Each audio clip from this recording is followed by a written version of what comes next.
5 আগস্টের পরে আমরা দীর্ঘদিন এখানে যারা উপস্থিত আমরা সেই স্বৈর শাসকের বিরুদ্ধে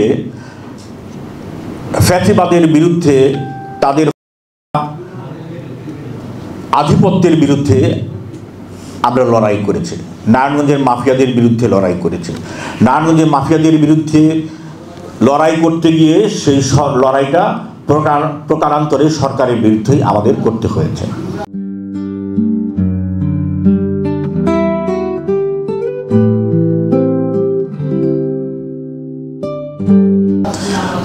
তো সেই সরকার এখন রাষ্ট্র ক্ষমতায় নেই, পরিবর্তন হয়েছে, কিন্তু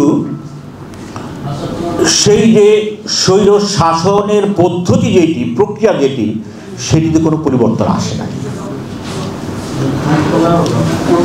দুঃশাসন জিয়ে রাখা সিস্টেম যেটা, সেটি অব্যাহত রয়েছে। অর্থাৎ মৌলিক যে পরিবর্তনগুলো হলে সমাজের অবকাঠামো, উপরিকাঠামো সমস্ত জায়গায় পরিবর্তন সাধিত হতে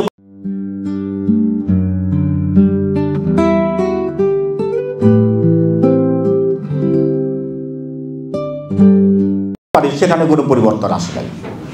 যার ফলে আমরা দেখছি যে দুর্বৃত্ত চক্র যেটি নারায়ণগঞ্জে ছিল, এরা দেশ ছেড়ে পালিয়ে গেছে।